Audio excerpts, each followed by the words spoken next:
ভালোভাবে ফুলবে ভালো। হ্যাঁ, একদম বয়স হয়ে গেলে তো আলু পেঁয়াজির চপের দোকান করবো। তখন বয়স হলে তখন আর করতে পারবে না নাকি? বয়স হয়ে গেলে বসতে থাকবো, কাজকর্ম করতে পারবো নি, দোকান করে দোকানে বসে থাকবো। এই যে তোমার ফোন দিতে বললো। ও যদি খেয়েছো? ভালো খাওয়া হয়েছে, দারুণ। তো রাতে খাওয়া হয়ে গেল পুরো। রাত্রে খাওয়া কি হয়ে গেল? হ্যাঁ বাবা, আর কি করে খাবো? মাংস রাখা ছিল তো, তুমি মাংস খাবে না? বাবা মাংস নেই।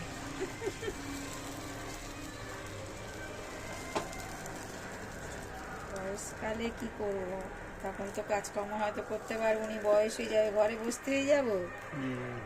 তখন ইচ্ছা আছে একটা ঠেলা গাড়ি বানাবো।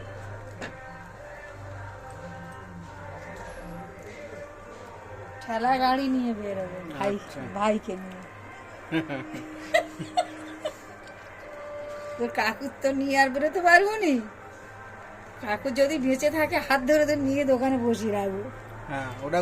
গল্প করলে অনেক খদ্দের আসবে, তাই না?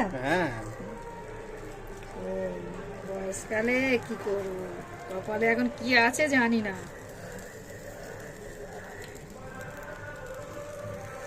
কপালে কি আছে এখন জানি না রে বাবা। ভাগ্যে এখন কি লেখা আছে। আমার মা 5টা ছেলের মা, তাও এখনো বউদের কাছে জমের মতন ভয়। আমার মা যে যা বলে ছেলেদের কাছে বলে না, কেঁদে চুপ হয়ে যায়। ভয় পায় বাবা, কোথায় যদি ওরা ঝগড়া করে, কোথায় যদি ও বাবা আমি কিচ্ছু বলবো না, আমি চুপচাপ থাকবো, ছেলেরা ঝগড়াঝাটি করবে, বাবা অশান্তি করবে, আমি চাই না। আমার মা চুপচাপ থাকে, আর আমি গেলে ভয়ে কিছু বলে না। আমি গেলে যদি ভয়ে কিছু বলে না, আমি যদি ভাইয়ের বউদের সঙ্গে ঝগড়া করি, বলছি এতে 8টা কচুরি দাও, আলুর দম দাও, আর পিঠে দাও। হ্যাঁ